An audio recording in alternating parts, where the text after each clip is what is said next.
You lock eyes with your cat across the room.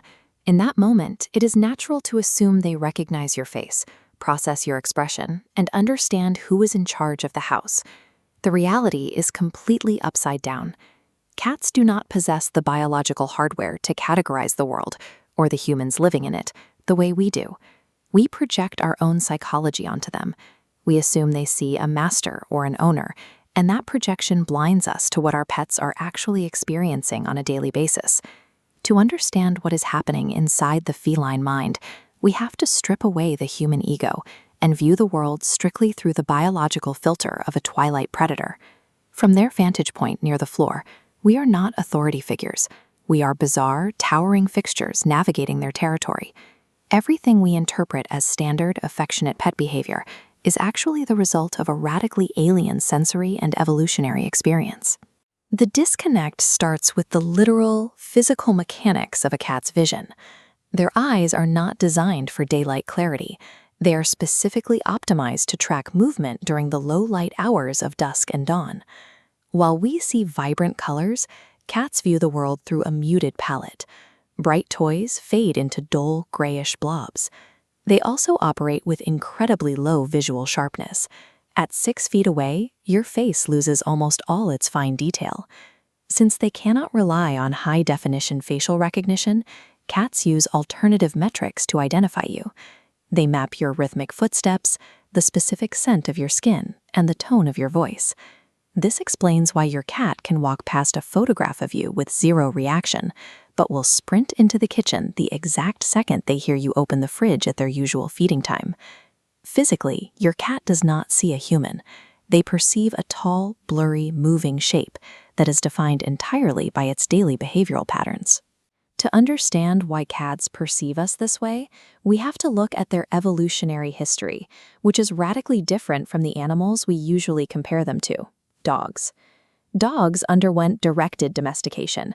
We actively bred them over thousands of years to read our cues, follow our pointing fingers, and obey our commands. Cats, however, experienced a commensal pathway, meaning they essentially domesticated themselves by moving into our spaces for their own benefit. 10,000 years ago, wild cats were drawn to early human agricultural settlements. Grain stored in these structures attracted rodents, and the cats followed the food. We can trace all modern house cats back to a single wild ancestor, called Felis sylvestris libica. And genetically, today's domestic cats remain virtually unchanged from this wild, solitary predator. Because those wild instincts remain completely intact, cats do not view your house as a human dwelling. They view it as a territorial hunting ground that they happen to share with you. So how does a genetically wild, solitary predator mentally categorize a giant, blurry shape occupying its territory? Because they do not hunt in packs, cats lack the cognitive framework for species dominance or hierarchy. They do not rank you as an alpha. Instead, they categorize you based entirely on your actions. When you provide food, speak in gentle tones, and respect physical boundaries, the cat builds a specific profile of you. You are categorized as a fellow, much larger feline. We see evidence of this in their behaviors. When a cat needs your lap, they are repeating the exact motion kittens use to stimulate milk from their mothers. And adult cats rarely meow at other cats.